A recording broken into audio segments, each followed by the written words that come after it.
Come on. Do your thing, Big Daddy. I sure will. Good morning, everybody. You're listening to The Voice. Come on, dig me now. One and only Steve Harvey got a radio show. You know, I think I ought to explain something to y'all. You know, when I wake up in the morning and I say, dig me now, what I'm asking you to do is just old school, you know, man. You know, you see old people say, I dig, you know, da-da-da. Never stop saying it. I'm sorry. But dig me now is just, I want you to really feel me.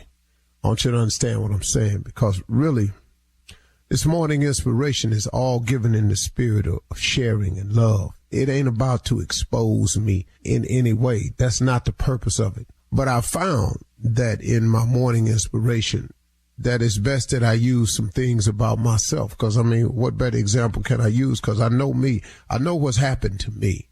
I know exactly how I felt all along the way concerning almost everything, every aspect of my life.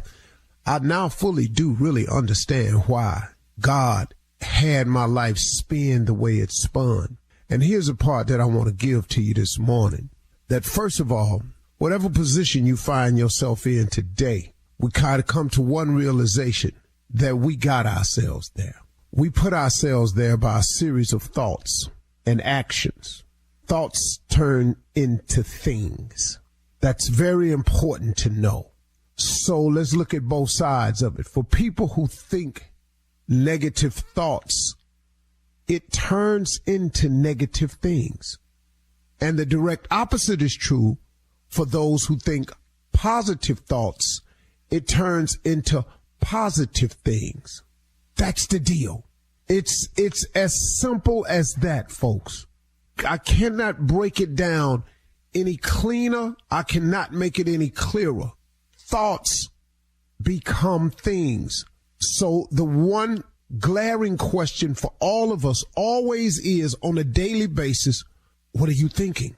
What are your thoughts? What are you thinking? What are your thoughts?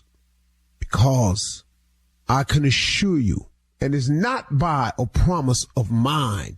This is not a theory that Steve Harvey then came up with. This is a fact of life. This is biblical. This is spiritual. This is written. This is philosophical. This is the law of the universe. However you need to drink this medicine to get it down and feel what I'm saying to you, this is just the way it is. Now, and here the cold part, folks. It don't matter if you believe me or not. It does not matter if you have never been explained this or not. And it does not matter if you think it works in your life or not. It don't matter. Listen to me. It is the way it is. It is a scriptural. It is a spiritual. It is philosophical. It's just whatever. It's the law of the universe. You call whatever you want to call. However you got to dress this thing up to put it in the phase that you can feel me. I want you to feel me now, because this is all it is.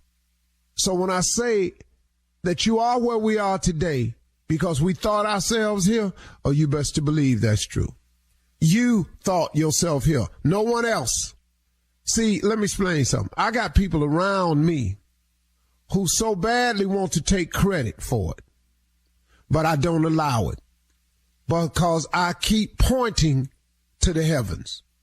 I keep pointing and trying to say it out loud as many times as I can without being so offensive, that my life is by design, by grace and mercy, by blessings from God. My life is because God has seen it to be so. Oh, but I got plenty of people around me who want credit for it and want you to not give credit to God and give it to them. I got that. But I understand that. See, I understand what that is. That's a person whose design is to get the credit. But it's okay. It's so clear to me what my father was saying to me, man. I get it as I get older and older. He always said to me, son, everybody come with you, can't go with you.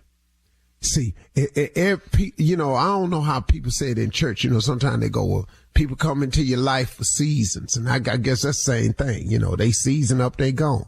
Well, you know, but then hear the way they try to hold you, though. Oh, you gonna forget where you come from? Oh, you ain't gonna keep it real no more? I don't want to go back where I come from. I don't want to keep it that real no more. It was real enough for me living in a car. I had enough of that real. I don't want to keep it real. No, I don't keep it real. I want to go keep it dreamy.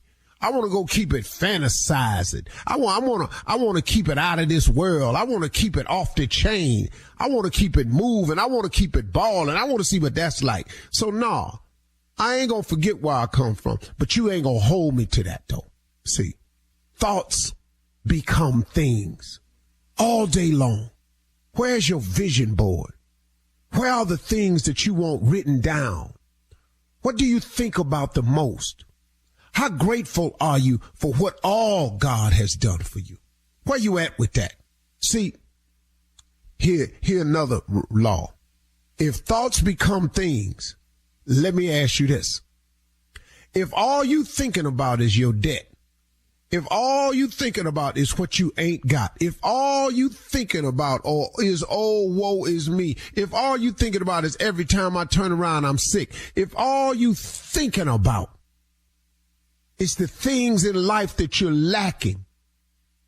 If that's all you're thinking about, and if thoughts become things,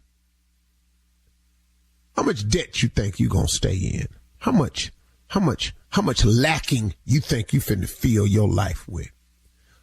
How much more stuff you finna not have? 'Cause you keep thinking about it all the time.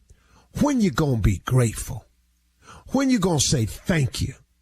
When it's going to come out your mouth, man, that I may not be where I want to be, but I sure am grateful for what you've given me so far, for the things I have today, because I don't have to have these things. You know what that does? That then opens up room for more stuff to come your way to be grateful for.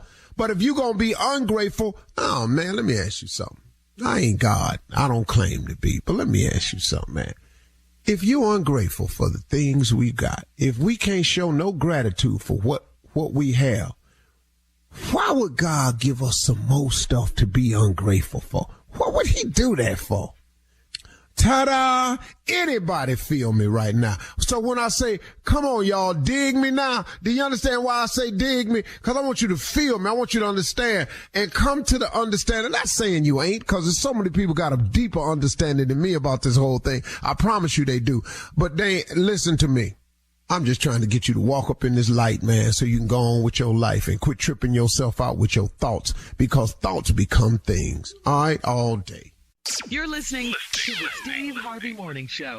Hey, what's up, y'all? This is Eric Andre. I made a podcast called Bombing about absolutely tanking on stage. I'm talking about your most miserable experience as a performer. I tell gnarly stories, and I talk to friends about their worst moments of bombing in all sorts of ways. Bombing on stage, bombing in public, bombing in life. Like the time I stole a girl's phone during a set and she jumped on stage and threw a big haymaker punch to my nose.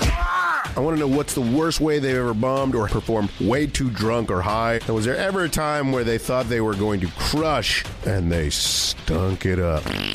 Subscribe to my podcast, Bombing with Eric Andre, to hear more crazy stories from me and my friends. I'll have guests like Sam J, Dulce Sloan, Michelle Buteau, Mac DeMarco, DJ Doug Pound, Saturday Night Live's Sarah Sherman, and more. Listen to Bombing with Eric Andre on Will Ferrell's Big Money Players Network, on the iHeartRadio app, Apple Podcasts, or wherever you get your podcasts.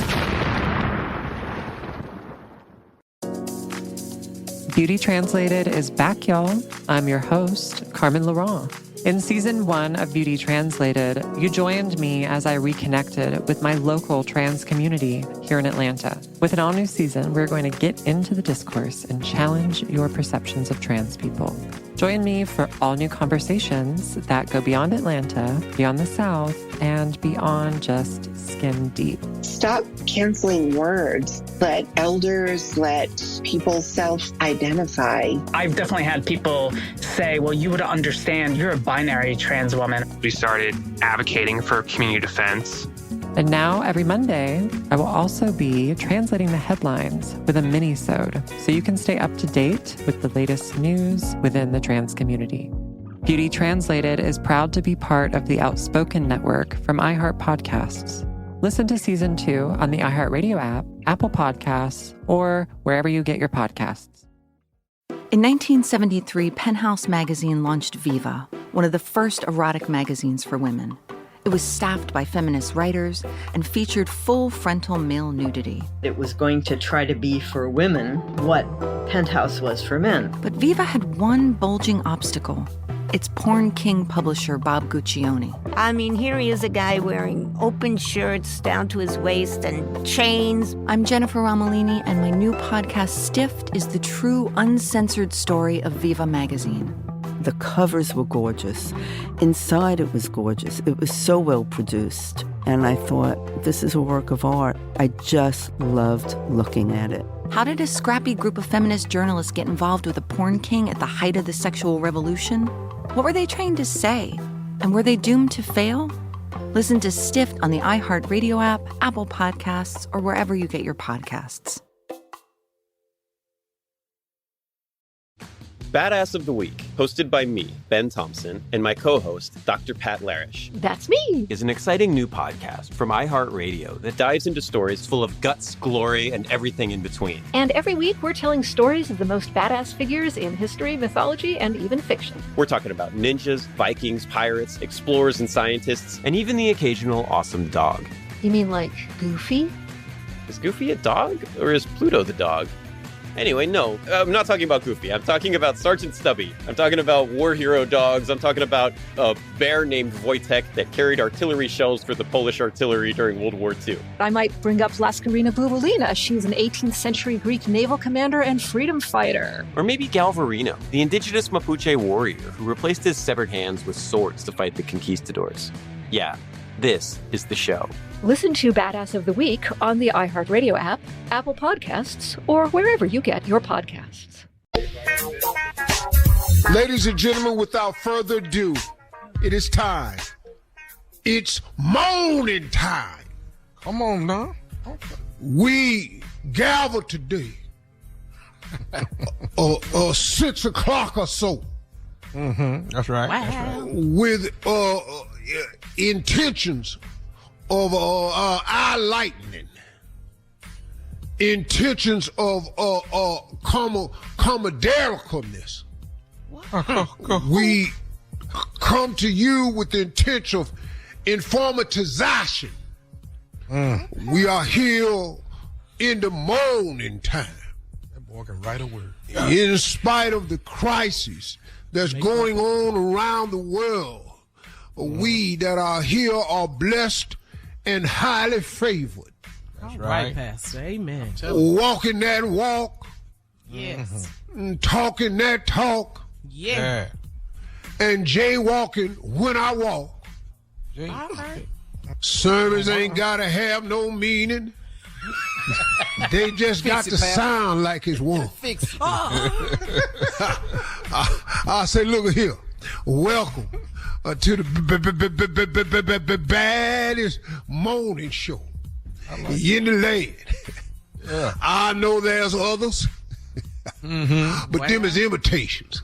Come on, Pastor. I know it's folks with radio shows. Yeah. That's right. But they ain't got us on it. You better minister. Right. You better. I know of some shows I think is pretty good my damn self. If I had a radio and I had turned to one station, come on, I would pick the same one you just picked. Yeah. I know you picked it because I'm on it and you hear me.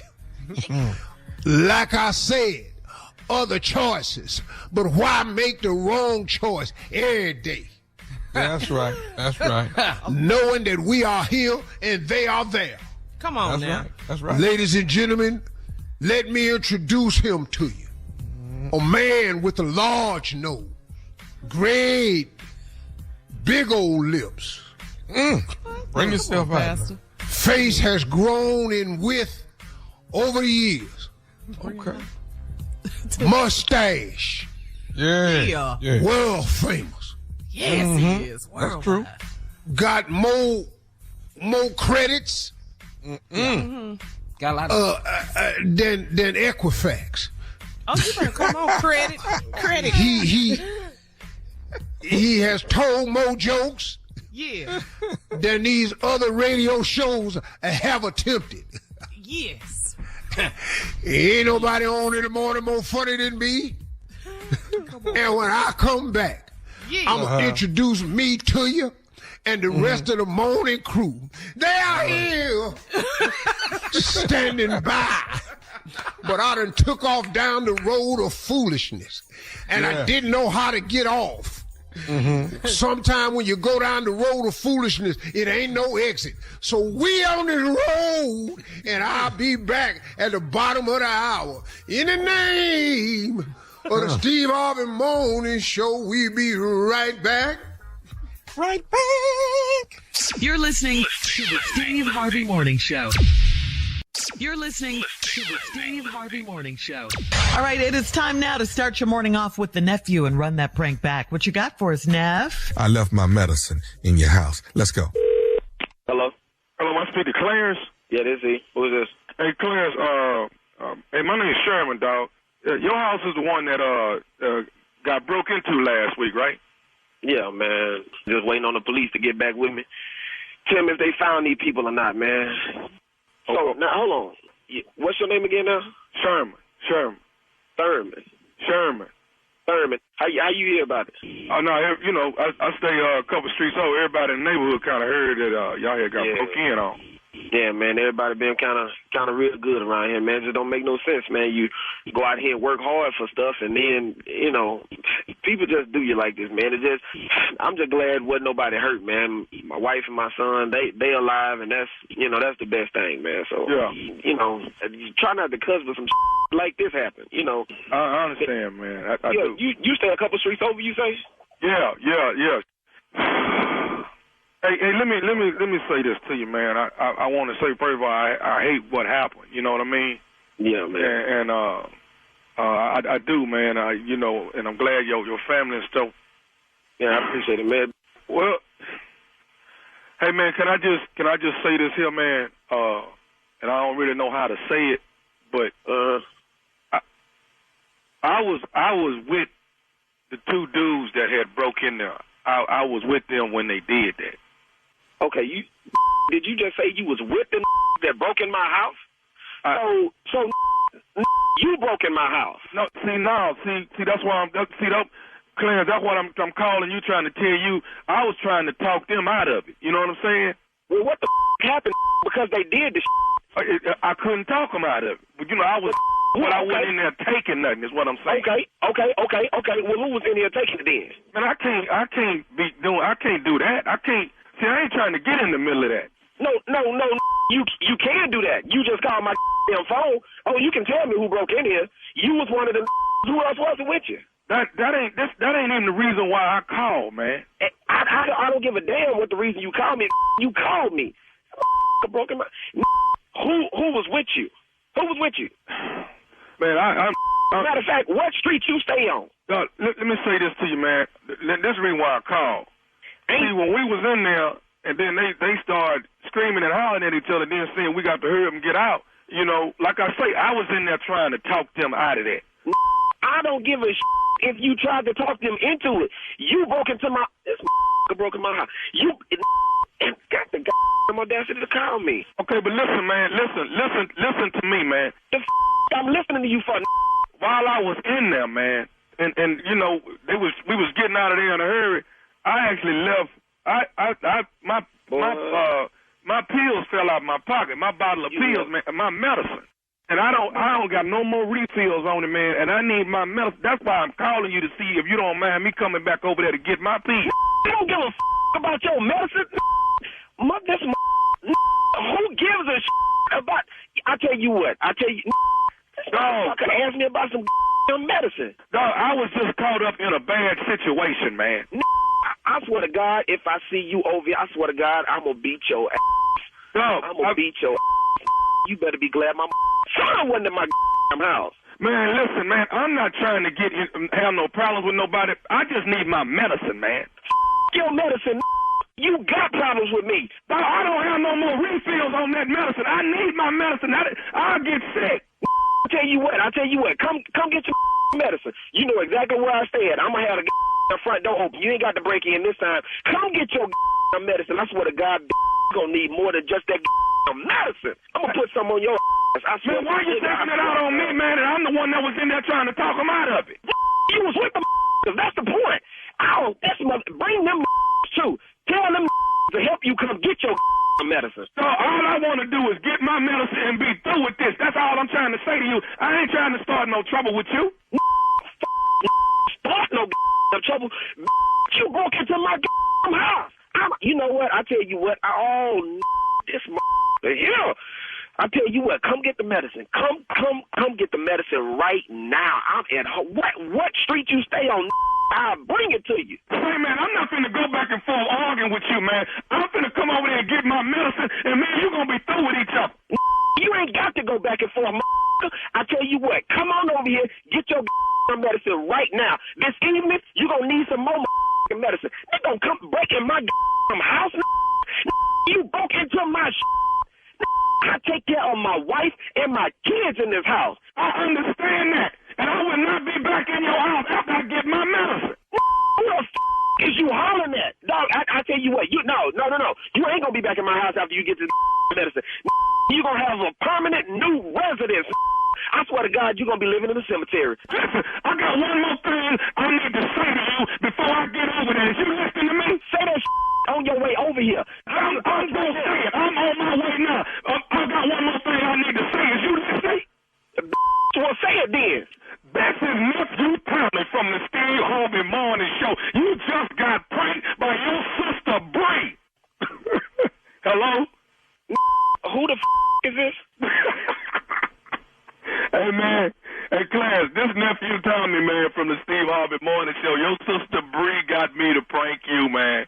Boy, you play too much. I don't believe this. Told me, she said, man, they broke in my brother's house. He needs a spirit slip. She said, come on, call him and get it. You know what? You damn near had you a well-whooped ass. Oh, man, boy, y'all wrong for this here. Oh, man. Hey, man, let me ask you something. What is the baddest radio show in the land? It is the Steve Harvey Morning Show. Listen, bro, hey, and if the that broke in my house is listening, you can come back over here. If you left your medicine, come back and get it. I'm at home right now. If they listening, they can come on back over there now? Yeah, right now. Bring your ass.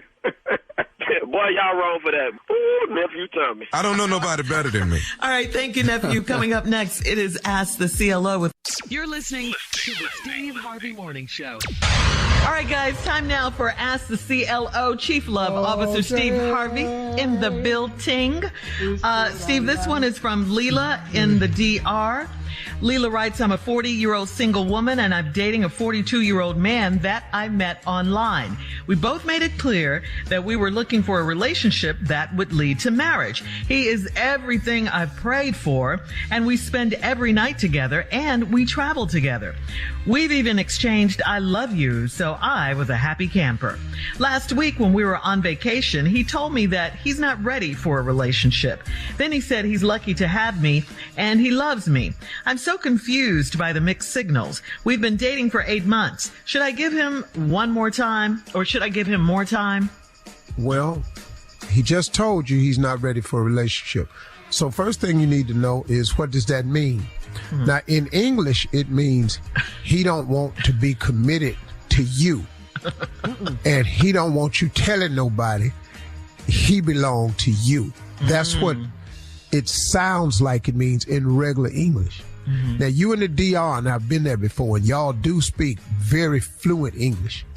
So that's what it sounds like to me. Now, this could be a little tricky, but the mixed signals are just exactly that. I would probe and see exactly what he means by that, but I think you know. Yeah, probe meaning ask more questions. That would mean she'd have to give him a little more time then, huh? Well, you got to give him an explanation, but I think he said what he said. Yeah. And I think that's it. All right. All right, Leela.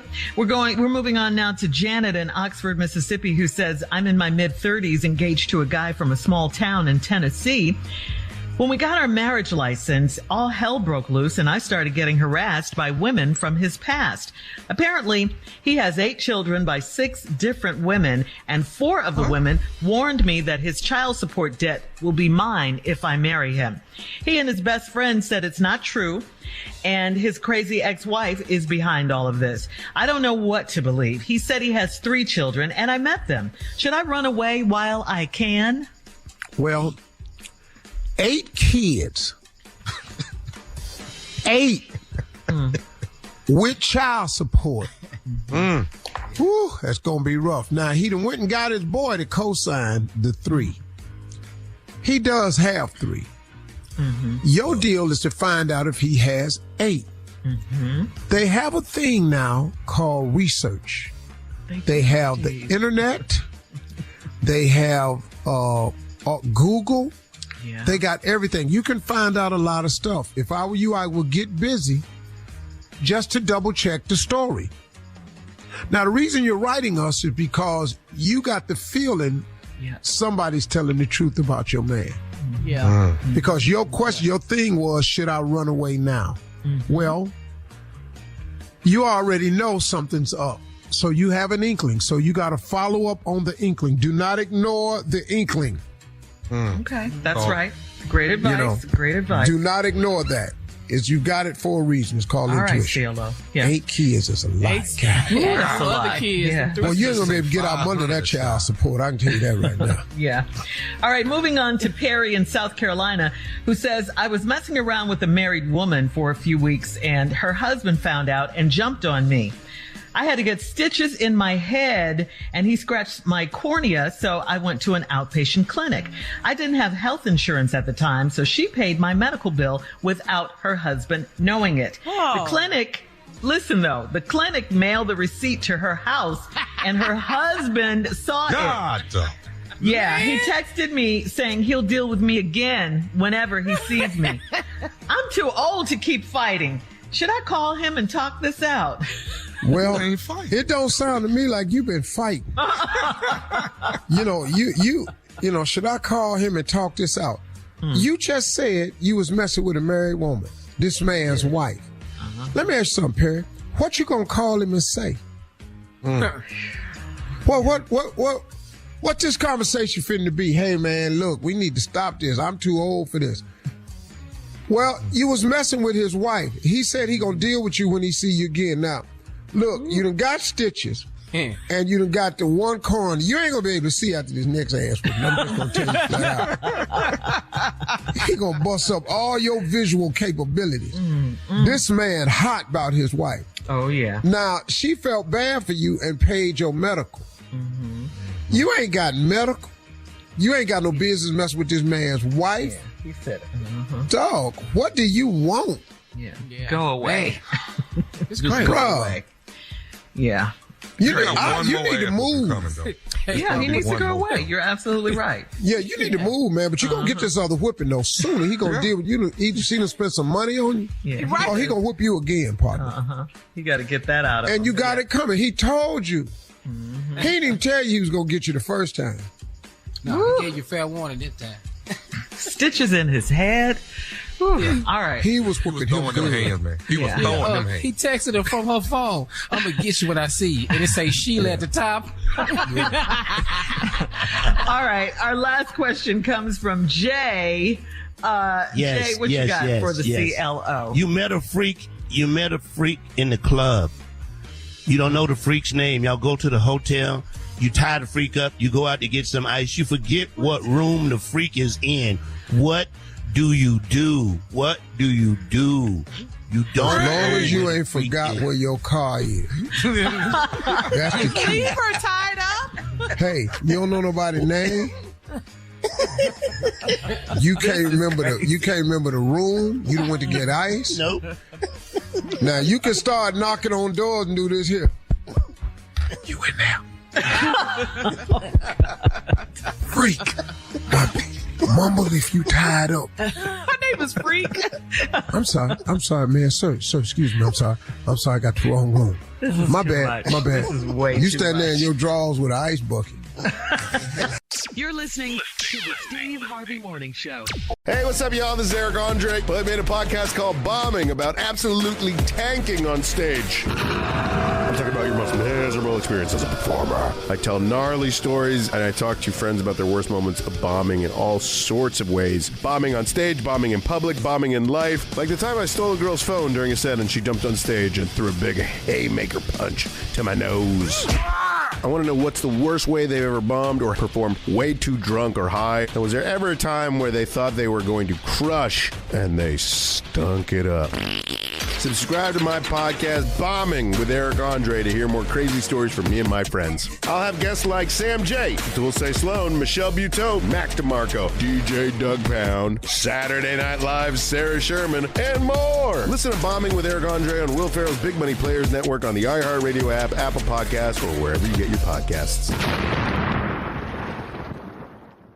In 1973, Penthouse magazine launched Viva, one of the first erotic magazines for women.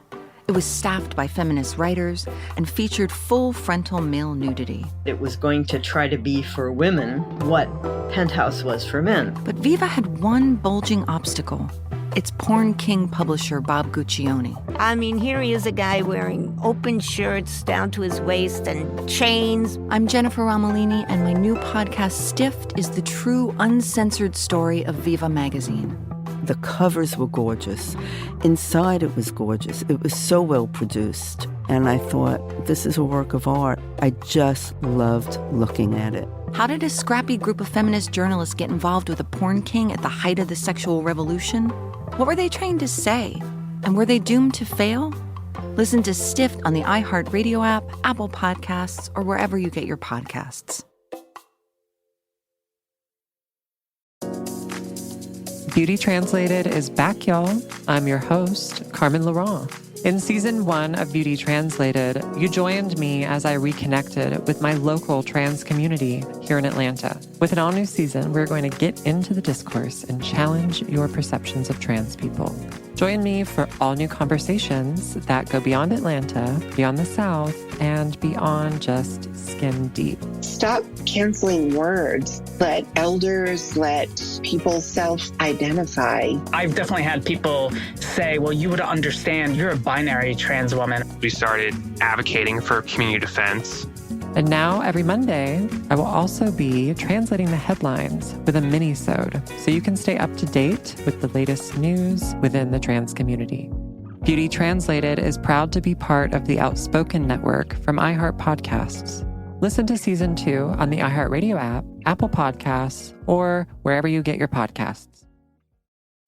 Badass of the Week, hosted by me, Ben Thompson, and my co-host, Dr. Pat Larish. That's me. Is an exciting new podcast from iHeartRadio that dives into stories full of guts, glory, and everything in between. And every week, we're telling stories of the most badass figures in history, mythology, and even fiction. We're talking about ninjas, Vikings, pirates, explorers, and scientists, and even the occasional awesome dog. You mean like Goofy? Is Goofy a dog, or is Pluto the dog? Anyway, no, I'm not talking about Goofy. I'm talking about Sergeant Stubby. I'm talking about war hero dogs. I'm talking about a bear named Wojtek that carried artillery shells for the Polish artillery during World War II. I might bring up Laskarina Bubulina. She's an 18th century Greek naval commander and freedom fighter. Or maybe Galvarino, the indigenous Mapuche warrior who replaced his severed hands with swords to fight the conquistadors. Yeah, this is the show. Listen to Badass of the Week on the iHeartRadio app, Apple Podcasts, or wherever you get your podcasts. All right. Here we are, the sensitive crew that we are. Hothead crew that we are. We're all sensitive. I think I'll admit to something. What? Okay. I am the one on the show that likes to keep the most mess on. By far. Definitely. I want to volunteer for that because for me it's exciting. Like if I see any two of y'all about to go at it, I make sure you do. Oh, you're on the head. It's the he is Big Brother Egg on. Oh, yes, Egg he on. is. Big brother ego. So let me ask you a question, Steve. Is that healthy? Do you think that's a healthy work environment? Absolutely. I do. As the CEO, I think the best way for us to operate as a company successfully is to get it all out. It helps him. I love when the argument or whatever, the disagreement has died down. And then he'll bring it back up. He's walked away. Yeah. Thought of something, come back and get it started all over again.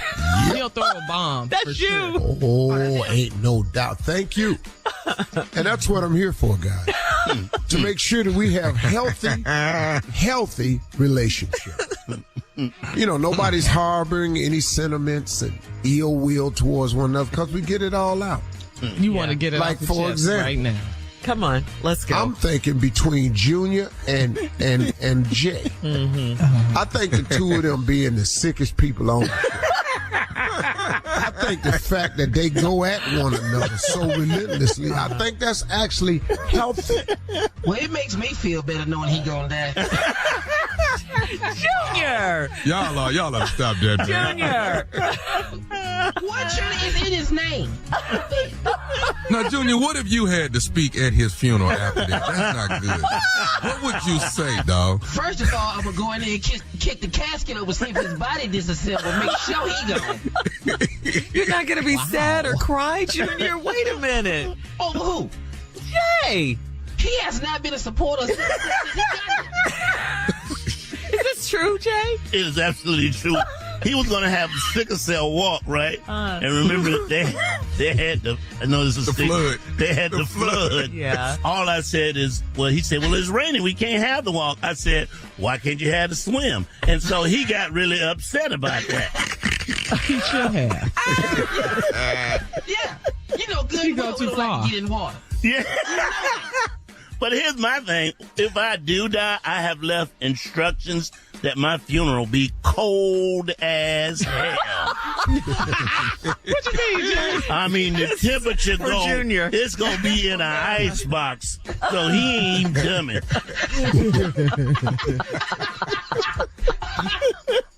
Wow, guys.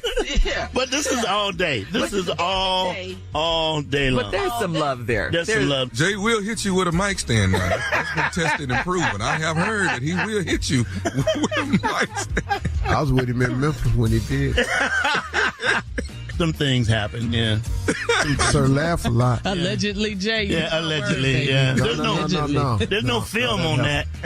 In Memphis, Tennessee.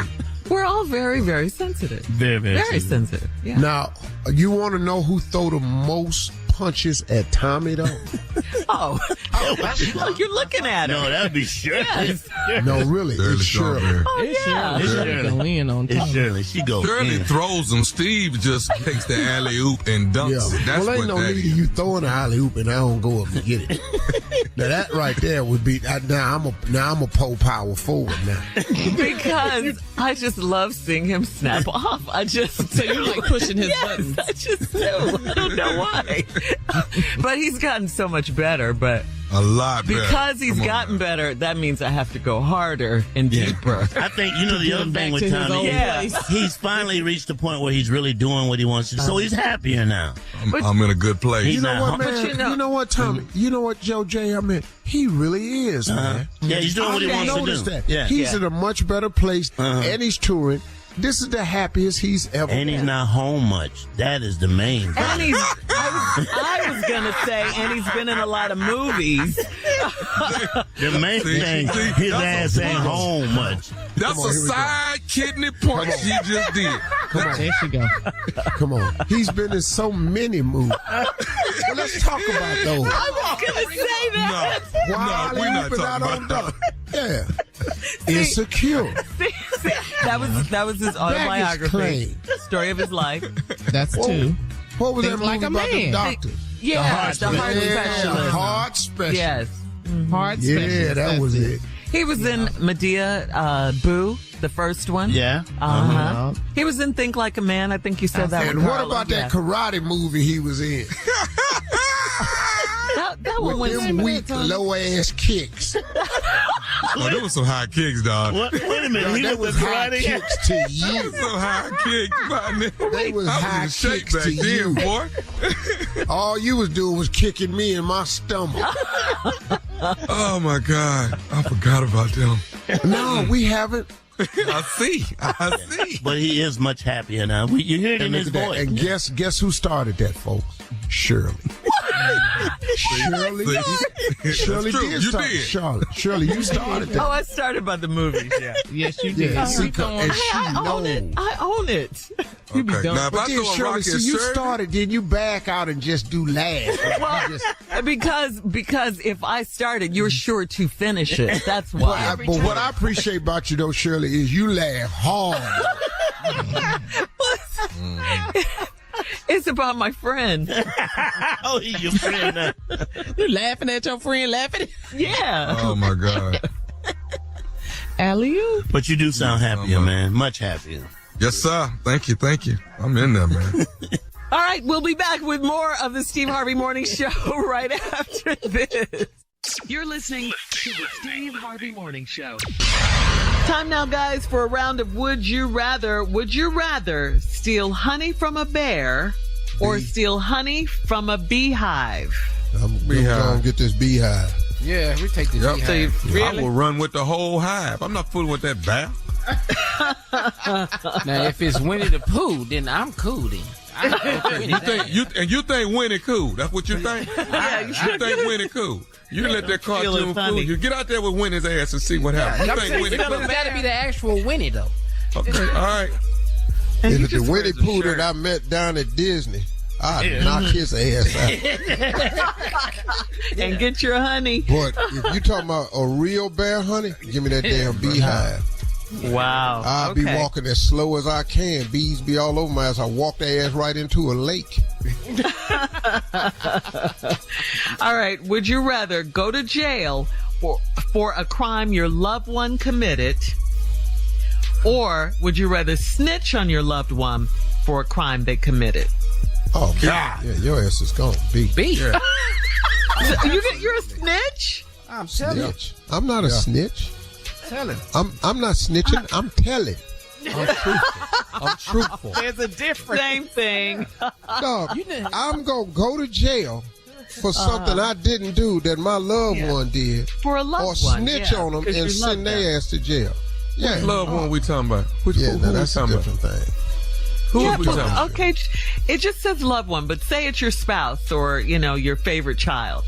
Or something like if that. It's my spouse. Favorite child? Oh, no. If it's my spouse, I'm going to go to jail. Okay. All right. I'll do anything for my girl. I don't. What? You better say the right thing. Are you crazy right now? We going to visit. I mean, me and them kids is going to visit. We're going to go down there and see their mama. What? I'm coming down there every Saturday. I'm down there. I'm coming. If the boy ain't got baseball, we down there. We gonna come see. But why you do what you do, man? Why you do that? Now I'm gonna say this though. All of you are snitches. If it's one of my children, they finna go jail. They know it too. You need somebody on the outside with some money and some influence that can get you out. Oh, okay. Last one. Would you rather get a raise or a bonus? You got to know the numbers. Yeah, I need to know numbers for this. They got some bonuses. You ever seen them people get them bonuses at them big companies? Mm-hmm. Them bonuses. You seen them bonuses? Mm-hmm. I need an answer. I want the bonus. I want mine all at once. Right. I'll steal the rest. I'm gonna follow his lead. He know about money more about money than we do. Yeah. All right, that's our round of Would You Rather today. You're listening to the Steve Harvey Morning Show. All right, Steve, it is time for Comedy Roulette. And Jay, explain it to us, it's please. So simple. I mean, the people. We have to explain it every week because we get new listeners. Mm-hmm. Yeah, we do. Brand new people who listen. Man, just explain it. I love it, Jay. Do radio, baby. Yes. You know Steve has no patience. We have Comedy Roulette. This is where we take 5 subjects. We put the subjects on the wheel. We spun the wheel around and around and around. Where the wheel stops, we'll do the damn thing. What are the subjects? You ready? Here we go. Number 1. I apologize, baby. This is the first time this has ever happened. I hope it don't stop there. Number 2. Well, when is the baby going to sleep? Man, that is me. Number 3. How long is he going to stay in the 6th grade? Once again. Number 4. Well, you're big and bad. Come on down here. Okay. I heard that one. Yeah, yeah. Number 5. I didn't get fired. They just tripping at the job. Okay. I didn't get fired. They tripping. Okay. And here's a bonus. Number 6. If you buy cheap stuff, it doesn't last. All right. Okay. All right. All right. Spin it, Dave. You bad, bring your ass That's the one you want. No, I done heard that. Oh, Jay, you did not want number 1. What is it? I apologize, baby. This is the first time this has ever happened. Yeah. You didn't want that one. No, I didn't want that one. You know the problem is you. You is the problem. I can't concentrate because of you. You doing something to me. Yeah. Make me lose my concentration. And whatever it is, stop it. You need to focus. That one was personal. That was,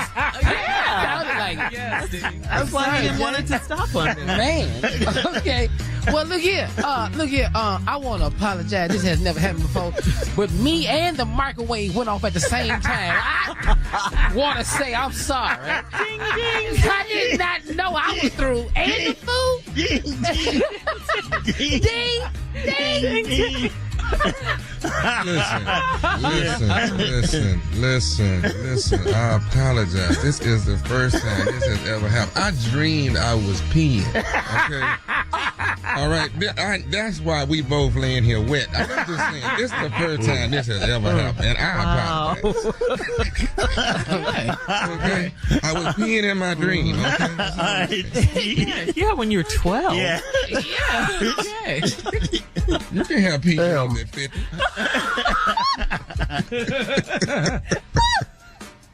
Come on, Steve. Damn, baby, I'm sorry. Look, this is the first time this ever happened, but I ain't never been in a committed relationship before. She's gonna believe that. No, that's right. I'm sorry. I didn't know the rules. I'm so sorry. Okay. She putting her clothes on right now, baby. Yes. Okay, baby, I apologize. This is the first time this has ever happened to me. And since we had worked out a payment, and it was so quick on my part, I should get some of that money back. Oh. I shouldn't have to pay the full price, okay? All right. The full price? I should have to pay that. I tell you what, listen, babe, I really, really am sorry. I know I asked for some during the commercial break. I didn't know I was going to finish in the commercial break. I'm so sorry. SVU ain't even back on. It ain't never happened before. Ever. Baby, listen. She over here in the pool with her bikini on because I'm trying to teach her how to swim. That's all right, I apologize. This is the first time this ever happened. I'm trying to teach the girl how to swim. That's the only reason why she over here. That's it. All right. Baby. I'm sorry. I didn't know it was your mama. Damn.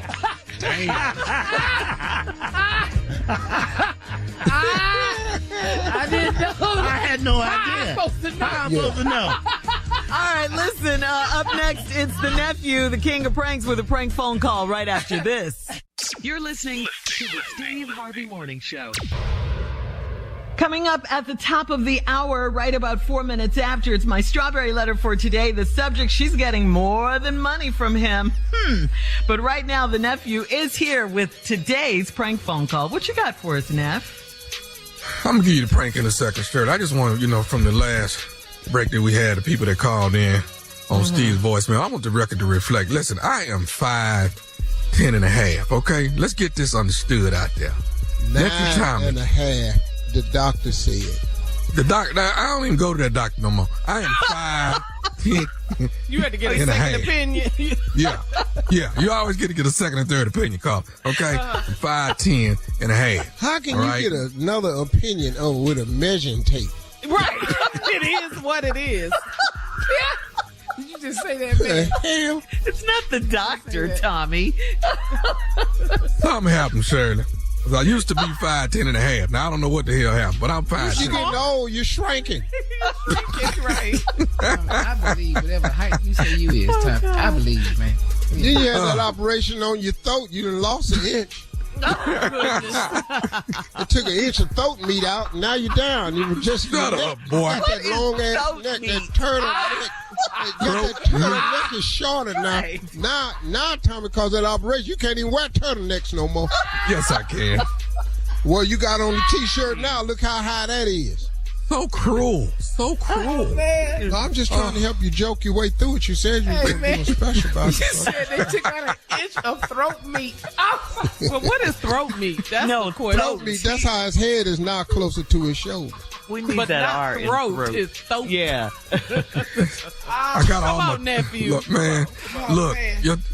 The title is Your Trash Stinks. Your trash stinks. And next week I have one called Throat Meat, but this right here is Your Trash Please do. I don't know how to work it in, but I'll make it work.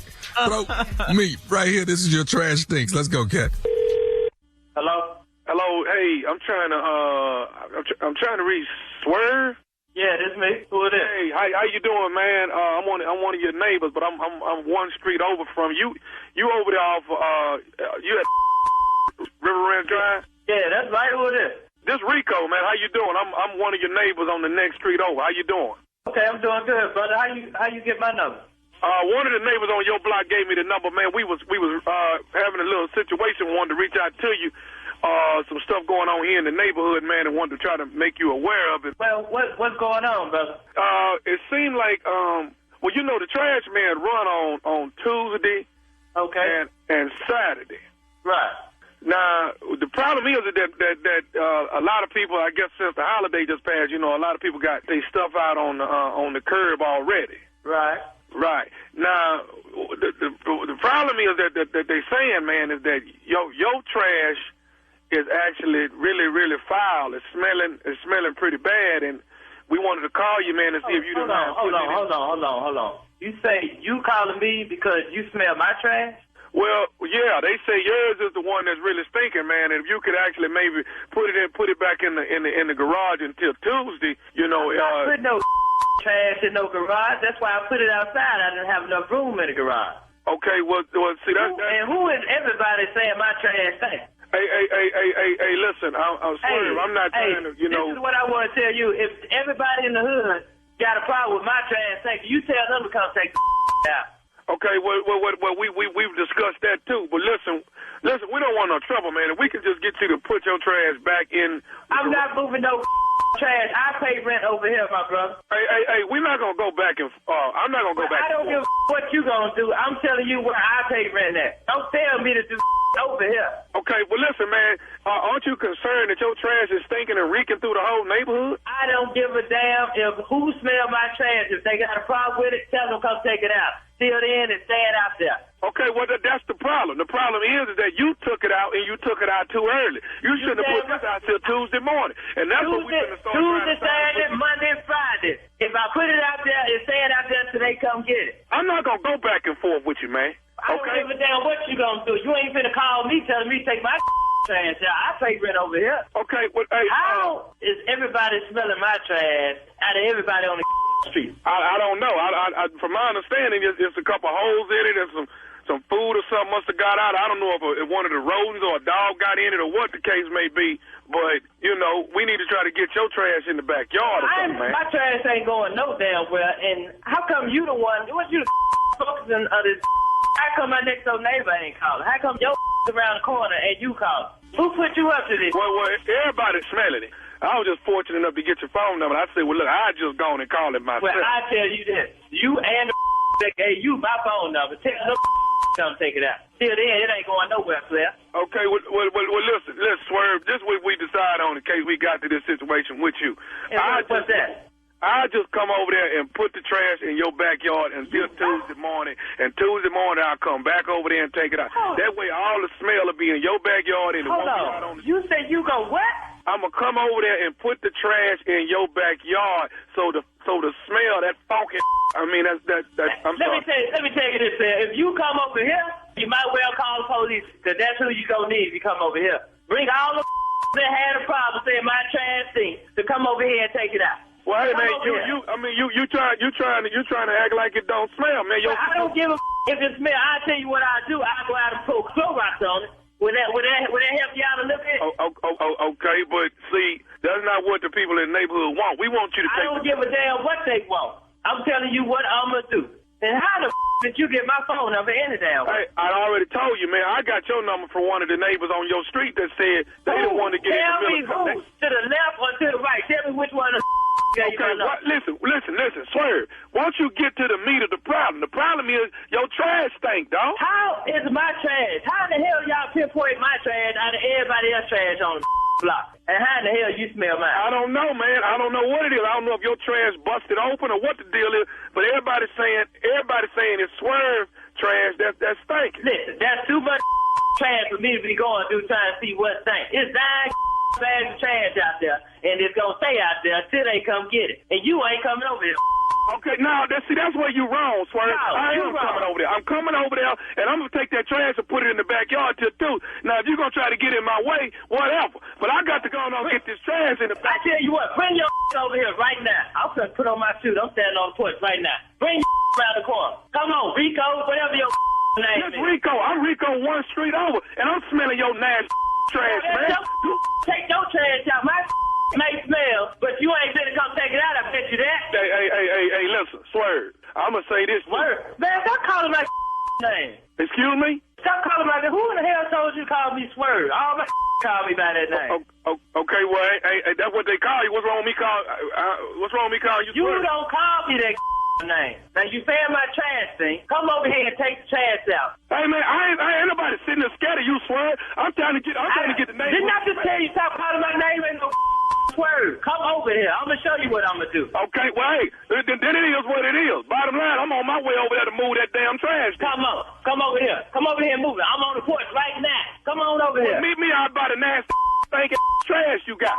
I'm standing right next to it now. Okay, well, I tell you what, I'm on my way now. And guess what I'm gonna do when I get over there? What the you ain't gonna do? What the you gonna do? I'm gonna tell you my damn name when I get over there. My name is Nephew Tommy from the Steve Harvey Morning Show. You just got pranked by your cousin Reese.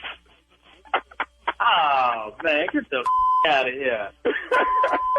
Tell Reese, I'm a whoop. Hey, man, I got to ask you something, dog. What is the baddest, and I mean the baddest, radio show in the land? Oh, man, don't be Harvey show, man. All right, y'all. Nephew Tommy. You what? did that, Enough nephew. Said. Yeah, you did. 5, 10 and a half. I stood up on that prank, didn't I?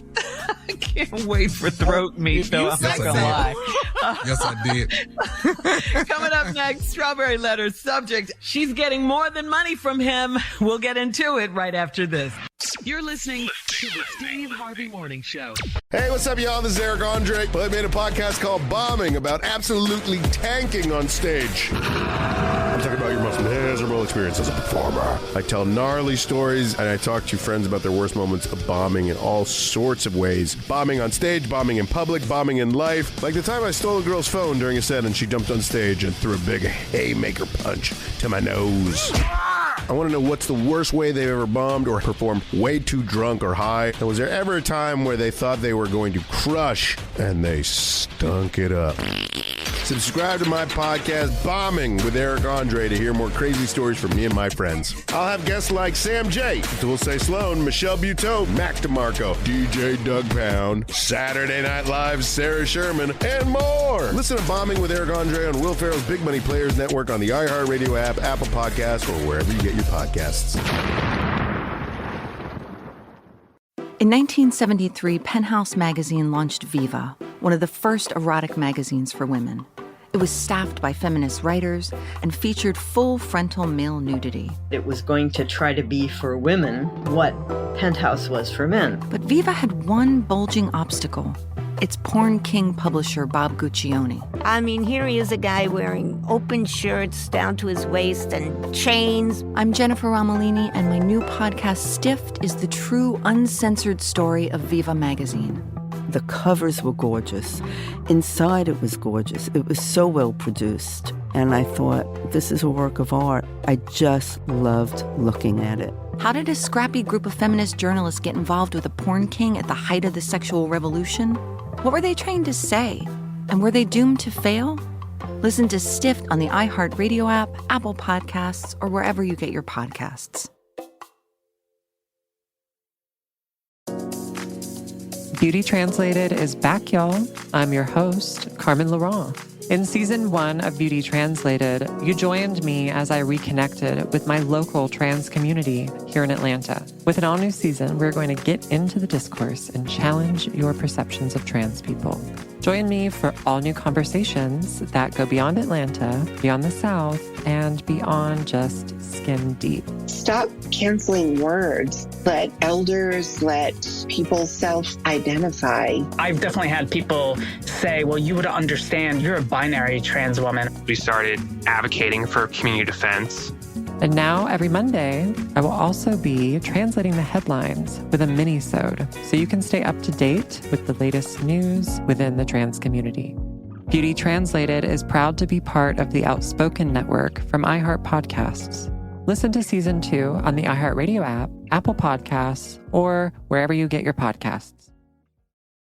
Badass of the Week, hosted by me, Ben Thompson, and my co-host, Dr. Pat Larish. That's me. Is an exciting new podcast from iHeartRadio that dives into stories full of guts, glory, and everything in between. And every week, we're telling stories of the most badass figures in history, mythology, and even fiction. We're talking about ninjas, Vikings, pirates, explorers, and scientists, and even the occasional awesome dog. You mean like Goofy? Is Goofy a dog, or is Pluto the dog?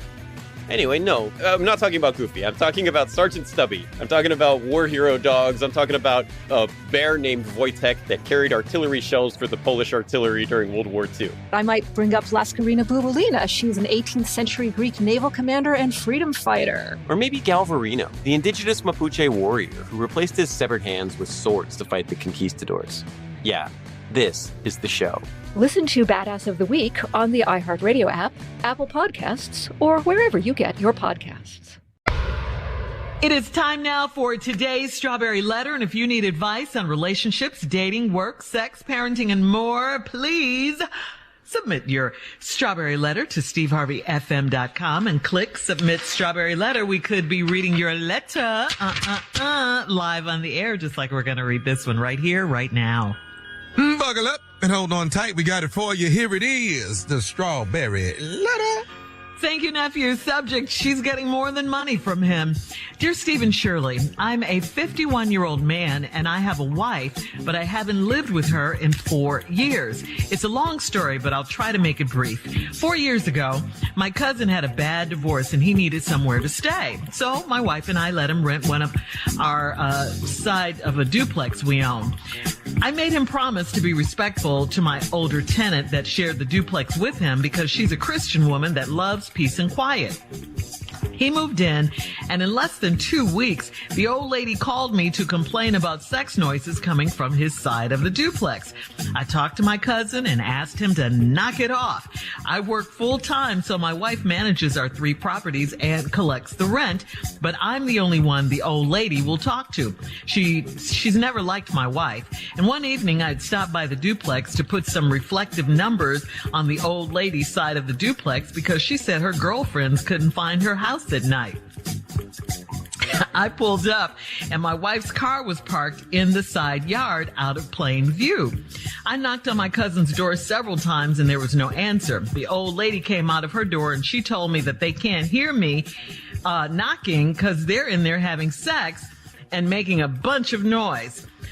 I told her that I think it's my wife in there, and she reminded me that she has never liked my wife and then said this must be why. She told me that the car is always over there, so my wife is coming by for more than the rent money. I broke the window, and I got in there and tried to body slam my cousin. My wife moved out of our house and into the raggedy duplex with my cousin. It's been 4 years, and they're still together. I still can't get over it. What? How could they do this to me? Well, because some people are just low down and evil, you know.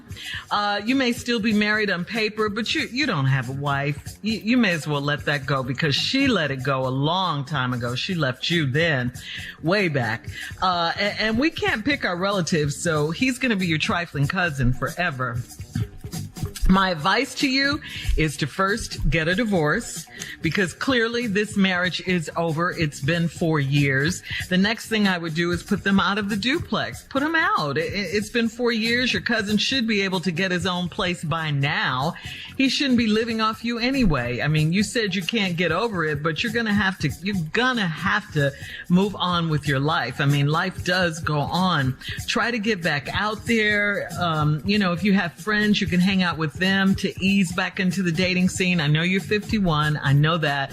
But that's okay. You can ask a friend out for lunch, or for drinks. You got to start going to like get-togethers and stuff like that, barbecues, church events, comedy shows. Tommy, aren't you touring now, right? You can go see Tommy. He's touring again. Yeah. You got to do things to get yourself out there. And the more you get out there, the easier it is going to be to get over your faithful, tricky wife. Steve? Boy. Love the old This lady. letter right here is majorly disappointing to me. She's getting more than money from him. Now, here's a 50-year-old guy. He says, and I have a wife, but I ain't lived with her in 4 years. Well, you can quit calling her your wife. Right. 4 years, pretty. We passed the point of fixing. 4 years, this over, dog. Your cousin had a bad divorce and he needed somewhere to stay, which means she took him to the cleaners. So he ain't got nothing. So your wife let him rent a duplex, and you promised to be respectful of the older tenant that you shared a duplex with, Christian woman. She liked peace and quiet. After 2 weeks, the lady called to complain about sex noises coming from his side of the duplex. So you went in there, you talked to the dude, told him to cut it out. You work full-time, so your wife manages the 3 properties and collects the rent. But I'm the only person that the old lady would talk to. She's never liked my wife. This is very important information as we go forward in this letter. The old lady knew something soon as she met her. All women can pick up on triflingness in a young woman. See, one thing about women, y'all, women know each other. Women can fool us men, but they can't fool each other. Girl, I know that I've seen this movie before. I know this whole scene, what you doing. Women know. Margie will spot some stuff that I would never even dream of looking at. She tripping. So the old lady knew something. One evening, stopped by the duplex, put some reflective numbers on the old lady's house because they can't find her house at night because they old. You pull up in the wife's car parked on the other side out of plain view. So you knocked on your cousin's door and there wasn't no answer. The old lady came out her door and told me they can't hear you knocking because they in there having sex and making a bunch of noise. Well, I told her, I think that's my wife in there. She reminded me I have never liked her. Now she in there banging your cousin. Woo. You need to get to busting windows or something. All right, Steve, hold on. Hold that thought, okay? Yeah. We'll have part 2 of your response at 23 minutes after the hour. A strawberry letter for today. She's getting more than money from him. We'll get back into it right after this. You're listening to to the Steve Harvey Morning Show.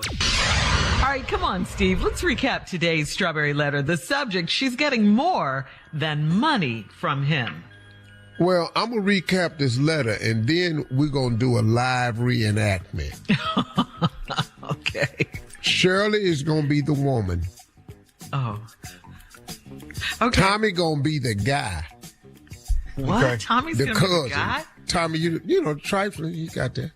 Tommy going to be the trifling cousin. He's usually the woman. Shirley, you going to be the woman that's in the house that's been collecting the rent. I'm going to be the old lady next door. Sister Odell stay next door. Yes. So here we go. A 51-year-old man done rented out his place to his cousin, told him be respectful. There's an old lady live next door. But the old lady only talks to him because the old lady don't like his wife who controls the 3 properties and collects all the rent. Well, 2 weeks into the cousin moving in there, the lady called and complained about loud sex noises coming by. The guy goes over there one night to change the reflective lighters on her address so her people can see her address at night. He get over there and the lady come out complaining again, talking about some people in here having loud sex noises. Well, he noticed his wife's car was in the driveway out of plain view. So he said, wait a minute, I think that's my wife in there. The lady said, I told you that I did not like her. Now she in here banging your cousin and you standing out here. So now she told me that the car was always over there. So now my wife coming over for more than rent money. So I broke the window and got in there and tried to body slam my cousin. So I don't understand this part of the letter right here. I knew you were going to That means see, if you broke the window and you tried to body slam your cousin. See, once I break the window, it's unfinished business. That's just the beginning. Breaking the window is a prelude to me breaking your ass. See, we haven't gotten to the behind yet. Yeah, we ain't got to that yet.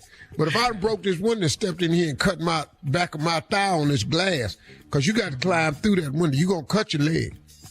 Yeah, and he how old? 50 what? 51. Yeah, he 51. Yeah, he can't get through no window. Yeah, so my wife moved out of our house and into the raggedy duplex with my cousin. It's been 4 years and they still together. I still can't go over it. I still can't get over it. How they do this to me. How they did it. How they did it easy. They both trifling, especially your wife. Yeah. But why you hanging around? She don't want you and she don't deserve you. Right. Now, I'm understanding. What is it you can't get over? It's over. Everything's over except you. But why did it happen to me, though? It's 4 years. So now here we go. Here's the reenactment. Shirley, you in the house with the man. With the cousin. I'm the old lady, Sister Odell, that stay next door. Tommy, you the dude that's looking for your wife. I'm the one that got cheated on. Okay, that's you the one that got cheated on. Oh. So is you over here? Hello? Hello. Oh, hey, how you doing? No, hold on, Shirley. I'm talking. Tommy done came over to the house. So let me talk to Tommy. We ain't bought you in yet. You in the house. You ain't got nothing to say right now. You busy. You in there making noises. Hey, Miss Frazier, where you want me to put these reflectors at so I can put them on here for you? I want you to put it in there cracking this door to stop some of this racket in here. There's some people in there having sex. Who is that hollering in there with him? I don't know. Who car in the driveway? That's my wife. That's my wife's car right there. That's Joanne's car right there. Joanne. That's my wife's car. Well. I told you I never liked the little hussy heifer. Why is she That's Joanne? yelling that damn loud? You tell me whose voice it is. She sounded all hot and bothered. I've been hearing it for hours. I know good and Joanne! What is you asking Joanne for? You know it's her. It's your wife. Joanne, shut up. You're too damn loud in the skit. Marcus! I'm sorry. Marcus! What is you calling Marcus for? That's That's my Why did you cousin. keep calling them people? Why don't you bust the window out with your stupid ass standing out here talking about Marcus and Joanne? You think I'm gonna cut myself if I break the window? You think I'm gonna cut myself? Don't you think they in there cutting? Sound like somebody getting sliced up pretty good to me. All right.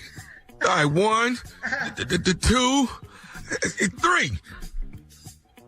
Joanne, what's going on in here? Huh? Marcus, you heard him, Hell. Marcus, I swear I'm finna try to body slam your ass, Marcus. I swear I'm in. What is all this trying? When is the ass whooping gonna start? What is we in here trying for? You hear this heifer in here breathing all heavy? What is you waiting on? I'm finished to try. I swear I'm finna try to body slam your ass in just a minute. I'm finna try to body slam your ass. Oh, man. We gotta go.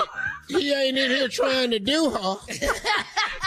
Post your comments on today's Strawberry Letter at Steve Harvey FM You ain't on got the Instagram and When we Facebook. come back, we gonna continue to reenact me. Look at me, Part Joanne. 2. Listen, look at you. Look at her. She naked. We'll be back right after this. You're listening to the Steve Harvey Morning Show.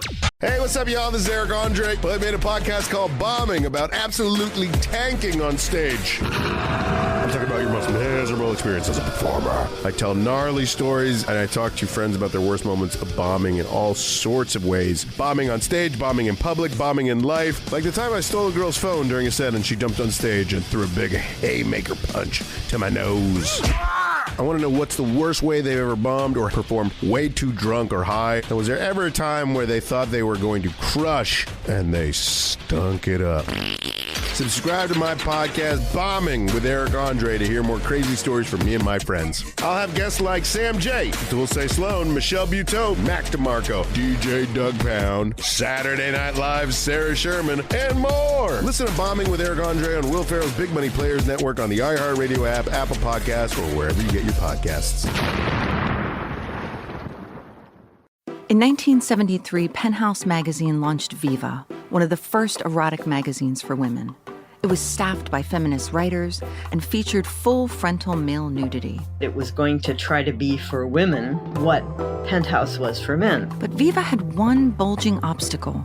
Its porn king publisher, Bob Guccione. I mean, here he is, a guy wearing open shirts down to his waist and chains. I'm Jennifer Romolini, and my new podcast, Stiffed, is the true, uncensored story of Viva magazine. The covers were gorgeous. Inside it was gorgeous. It was so well produced. And I thought, this is a work of art. I just loved looking at it. How did a scrappy group of feminist journalists get involved with a porn king at the height of the sexual revolution? What were they trying to say? And were they doomed to fail? Listen to Stiffed on the iHeartRadio app, Apple Podcasts, or wherever you get your podcasts. Beauty Translated is back, y'all. I'm your host, Carmen Laurent. In Season 1 of Beauty Translated, you joined me as I reconnected with my local trans community here in Atlanta. With an all-new season, we're going to get into the discourse and challenge your perceptions of trans people. Join me for all-new conversations that go beyond Atlanta, beyond the South, and beyond just skin deep. Stop canceling words. Let elders, let people self-identify. I've definitely had people say, well, you would understand, you're a binary trans woman. We started advocating for community defense. And now, every Monday, I will also be translating the headlines with a mini-sode, so you can stay up to date with the latest news within the trans community. Beauty Translated is proud to be part of the Outspoken Network from iHeart Podcasts. Listen to Season 2 on the iHeartRadio app, Apple Podcasts, or wherever you get your podcasts. Badass of the Week, hosted by me, Ben Thompson, and my co-host, Dr. Pat Larish. That's me! Is an exciting new podcast from iHeartRadio that dives into stories full of guts, glory, and everything in between. And every week we're telling stories of the most badass figures in history, mythology, and even fiction. We're talking about ninjas, Vikings, pirates, explorers, and scientists, and even the occasional awesome dog. You mean like Goofy? Is Goofy a dog, or is Pluto the dog? Anyway, no, I'm not talking about Goofy. I'm talking about Sergeant Stubby. I'm talking about war hero dogs. I'm talking about a bear named Wojtek that carried artillery shells for the Polish artillery during World War II. I might bring up Laskarina Bubalina. She's an 18th century Greek naval commander and freedom fighter. Or maybe Galvarino, the indigenous Mapuche warrior who replaced his severed hands with swords to fight the conquistadors. Yeah, this is the show. Listen to Badass of the Week on the iHeartRadio app, Apple Podcasts, or wherever you get your podcasts. All right, we're back with part 3 of the Strawberry Letter. You know, sometimes they're so good we have to do more than 2 parts. Now, let me set up the reenactment. What happened was a 51-year-old man let his cousin stay in his house. The wife handles the properties for her and her husband. And this Christian woman that shares the duplex, the husband told his cousin, don't make no noise because she's a Christian woman. She like it nice and quiet. 2 weeks into it, a lot of sex noise coming from the house. The old lady calls over and reports it. He goes over to the house to change the address one night. He see his wife's car up in the driveway, and he knocking on the door to see if she in there. The old lady come out and said, they can't hear you knocking because they in there making sex noises. He said, well, I think that's my wife in there. Well, the old lady going, I told you I didn't like that heifer. And so now the reenactment began. Shirley is the woman Joanne that's in the house. Marcus is the trifling cousin. Tommy, he the husband in here, and Sister Odell stay next door. So now, here we go, and we on the porch, and let's go. Eugene is knocking on the door. Joanne! It's her. Marcus! It's him. Well, at least you got the peoples right.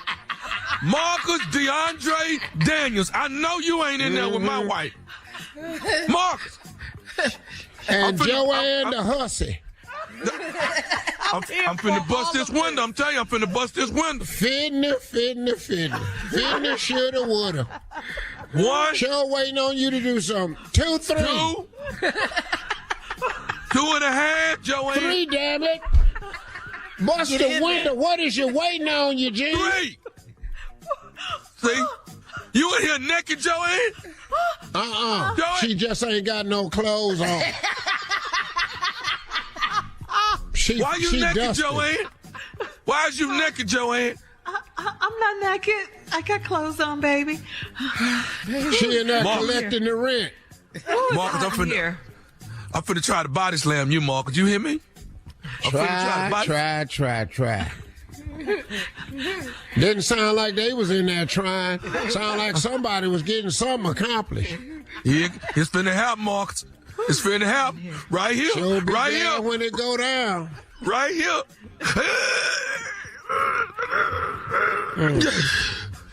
No wonder she over here. I'm done. Bye, Eugene. I'm with Marcus now, baby. Bye. See you in 4 years. All right, we'll have more of the Steve Harvey Morning Show coming up right after this. You're listening to the Steve Harvey Morning Show. All right, guys, here's a question for you. Is it possible to be too tired to go to sleep?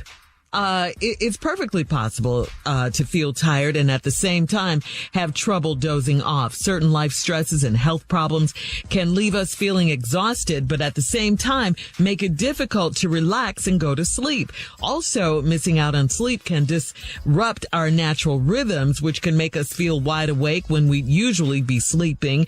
Here's the question. Have you ever been too tired to sleep? I've heard people say that before. I was so tired I couldn't even sleep. What do you think caused that? Well, I know for a fact you can be tired and not be sleepy. Mm-hmm. And then sometimes, man, I've done myself like that many times. I just push myself to the edge. Mm-hmm. And then it's so much adrenaline that it takes a while for the adrenaline to go because you just been exerting yourself. Yeah. You know, and then that adrenaline is flowing and you're up and you're hype. Because, man, it's sometimes like Tommy Jr. tell you after the show it's kind of hard. It's kind of hard to go to sleep because you're still excited. Yeah, you're tired. Yeah. Take a minute. Because you just done a show. But that adrenaline is running. So you just be sitting there at 2:30, 3 o'clock in the morning. Yeah. Looking crazy. 3. Just looking around, huh? So what do you do in that case when you know you have to get some rest? I pack this bag so I don't miss this flight is what I do. And you sleep on the plane? Yeah. I try to get sleep on the plane. I love sleeping on a plane. Yeah. Yeah. Well, what about, Steve, when you're not too tired and you and you look forward to that sleep? And how do you, boy, that good sleep, you know you about to get. I'm talking about when I know I'm sleeping. Like, you know, like I'll be talking to somebody and be looking dead at their ass, but don't be listening. Right. But be rocking back and forth just a little bit. you know, but not side to side, back and forth, like closer to him, far away, close to him, far away, and just be rocking like that so it don't look, because you don't want to rock side to side because that throw people off. But when you rock towards them, that just lures them in. And they be just talking, and I don't be hearing nothing they say. I've shut my eyes completely while somebody was talking. That lady one time at this meeting, she was talking, and I was just looking at her rocking. I fell asleep. She said, "Are you okay?" "Oh, I'm fine." I'm fine. "You all right? What's wrong with you?" See, I really think you hold the record of getting on the plane and falling asleep the fastest. And I ain't no problem. he will not have a seatbelt on. He will. I don't give a damn. Will not put that belt on. Yeah, but I go to sleep on the plane in a heartbeat. I don't care. Yes, you will. Yeah. Well, have you ever But see, snored you know loud what? on the plane? Oh, Has he snored on the plane? No. Said the entertainers, boy, KP, KB snores. We was on a plane one time, King Tour. KB was snoring so loud. The white dude next to him said, "Hey, are you serious? Are you really serious?" So KB said, "Hey man, my bad, but I do snore." So KB went back in again. Now we crossed the aisle. KB snoring so loud. We on the other side of the aisle. Me and Said just hollering. The white dude said, "Oh my God." For crying out loud, "Mister, can you please sit up?" KB said, "Hey man, I just told you I snore, so listen to this right here. If you wake me up one more time, you ain't gonna believe what else I do real loud too. Cause my ass whooping skills is just as loud as my soul snores." Wow. So KB went back over there, and 10 minutes later, KB was ripping him again. He went in again. That dude got up out of first class and went back in coach and sat down. Wow. Dang. All right. Coming up, more of today's trending stories on the Steve Harvey Morning Show at 20 minutes after the hour. We'll be right back. You're listening to the Steve Harvey Morning Show. Well, Zoom is finally tired of Zoom meetings. The company is requiring... Not just singing Zoom. I know. But I don't care. The company is requiring most of its 7,400 employees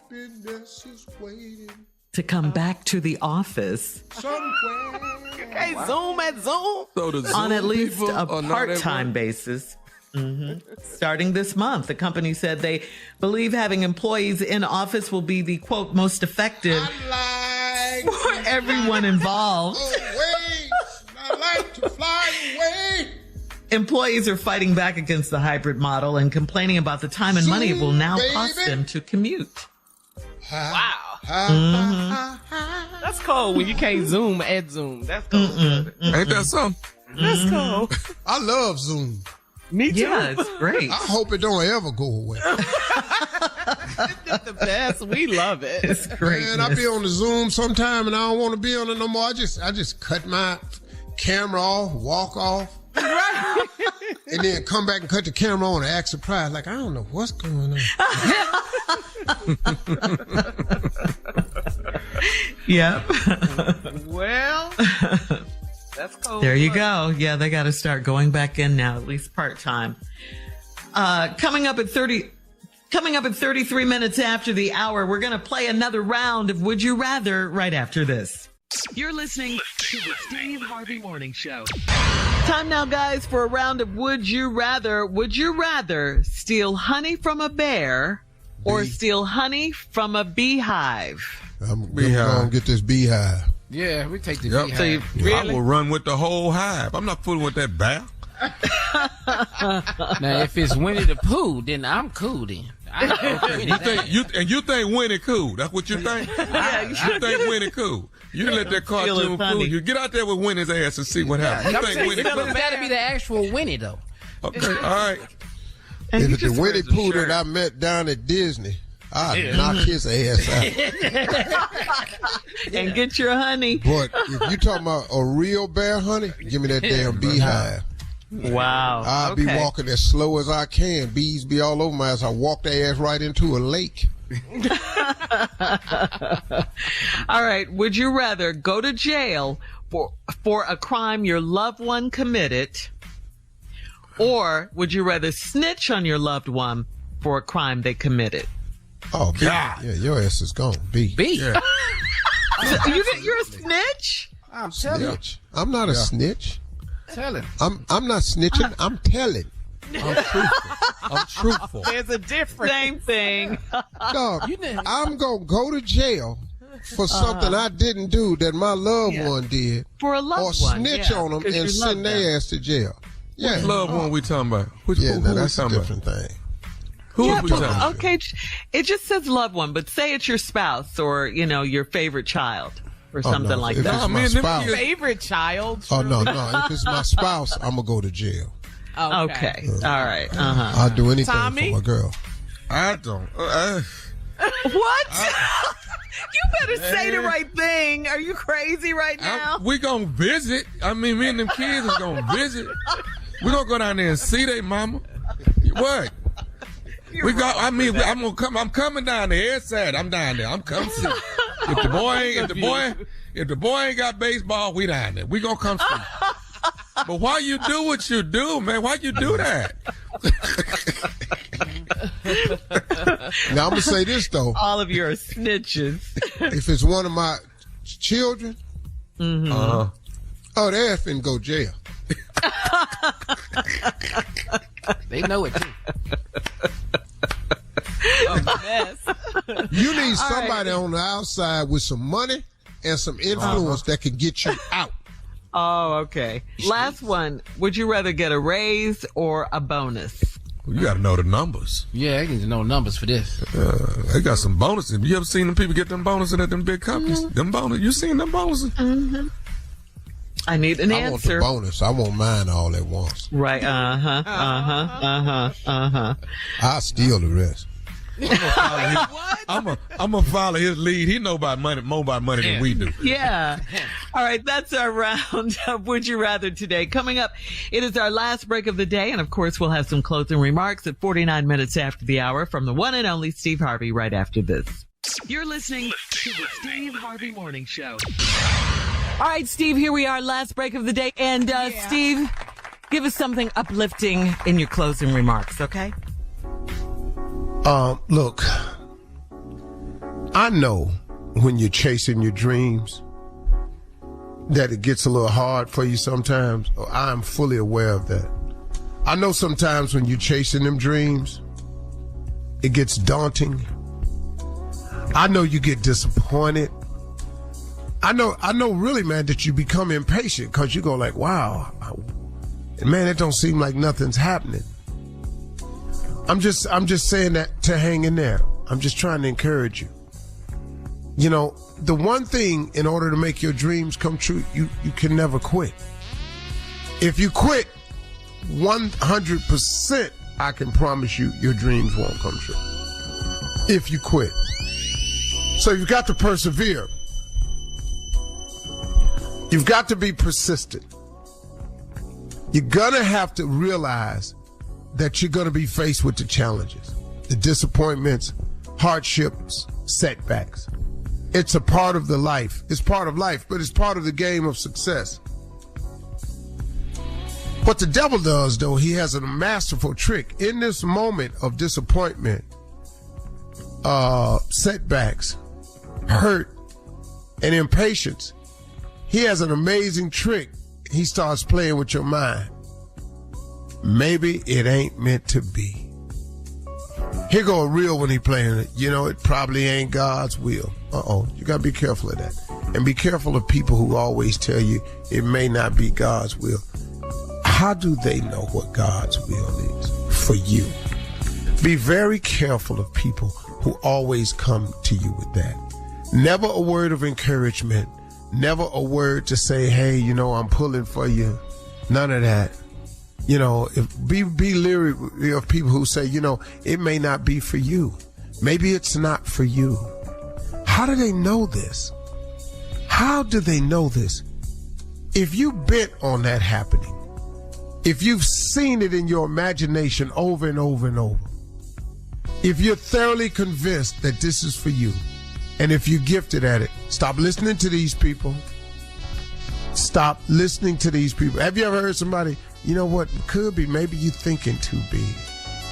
Are you kidding me? Maybe it's not your time. Maybe it ain't the Lord's will. When a person always comes to you with that and never has words of encouragement, you have shared your dream with the worst person you can possibly share your dream with. If you want to kill a big dream, share it with a small-minded person. Oh my God. They are experts at how come, why not, what for, how that's supposed to work out. Small-minded people only tell you why something won't work. Have you noticed that? Everybody, do you have somebody in your life, man, that every time you talk to them, they got something negative to say? You know, you know, have you ever heard anybody say to them, you know what? You've really put enough into this. Wow. Have you ever heard that? You've really put enough into this. Hold on, wait a minute, man. Do you realize that in order to become successful, that you have to pour your all in all into something? All in all means all you got and all. Some more. When something says you have to give your all in all, that means you have to give your all, which is everything you have, and then you have to find some more to throw at it. That's what all in all means. That's giving it your all and all. So you got to throw everything you have at it, and then you got to throw some more at it. My father used to tell me this all the time, and I did not understand it till I got older. He used to always say to me, he said, son, when you think you can't do no more, do some more. And I used to be looking at my father, like, man, this is too crazy. Didn't he hear me just say how tired I am? Didn't my father just hear me say I can't do no more? He looked dead at me and say, son, when you feel like you can't do no more, do some more. I bet you can. And you know what? He was right. I didn't get it till I grew up. And I started thinking about giving up or quitting or walking away. And I found myself just hanging in there. Because you know what? When you think you've done everything you could do and you can't do no more, do like my daddy Slick Harvey said, just do some more. When you want to be successful, you're going to have to give your all in all. So that means you got to put all you have into it. And when you done put all you got into something, you got to find some more and throw that at it too. That's it. If you can do that, that's the end of a very famous poem I learned while pledging called If you can fulfill the unforgiving minute with 60 seconds worth of distance run, the earth is yours and everything that's in it, and which is more, you will be a man, my son. The key to that is if you can fulfill the unforgiving minute. Now, that unforgiving minute means it just keeps on ticking. But if you can fill it with 60 seconds worth of distance run, that means the whole time you in there, you hauling, the earth is yours and everything that's in it. And which is more, you'll be a man, my son. That's what it takes, man. Y'all have a great day today. Talk to God today. Love to hear from you, okay? Y'all stay in peace. We out.